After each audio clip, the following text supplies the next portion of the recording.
അസ്സലാമു അലൈക്കും വറഹ്മത്തുള്ളാഹി വബറകാതുഹു.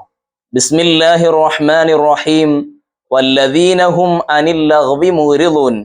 വിശ്വാസികളുടെ അടയാളങ്ങൾ വിശുദ്ധമായ ഖുർആൻ എണ്ണി പറഞ്ഞപ്പോൾ വളരെ പ്രധാനമായി പറഞ്ഞത് ലഗ്വുകളെ തൊട്ട് പിന്തിരിഞ്ഞു കളയുന്നവരാണ് വിശ്വാസികൾ. ലഗ്വ് എന്ന് പറഞ്ഞാൽ ഉപകാരമില്ലാത്ത പിഴവുള്ള കാര്യങ്ങളിൽ നിന്ന് മാറി നിൽക്കുക എന്നത് വിശ്വാസിയുടെ പ്രധാനപ്പെട്ട അടയാളമാണ്. ഹബീബായ നബി സല്ലല്ലാഹു അലൈഹി വസല്ലമ തങ്ങൾ 3 കാര്യങ്ങൾ ഉപേക്ഷിക്കണമെന്ന് പറഞ്ഞത്, ഒന്ന് അനാവശ്യമായ സംസാരമാണ്, രണ്ടാമത് സമ്പത്ത് അനാവശ്യമായി ചെലവഴിക്കലാണ്, 3 ആവശ്യമില്ലാത്ത കാര്യങ്ങൾ ചോദിച്ചറിയലാണ്. ചോദ്യങ്ങൾ വർദ്ധിപ്പിച്ച് ആവശ്യമില്ലാത്ത കാര്യങ്ങളിൽ സംസാരം വർദ്ധിപ്പിക്കുക എന്നത് ലഗ്വിൽപ്പെട്ടതാണ്, പിഴവിൽപ്പെട്ടതാണ്.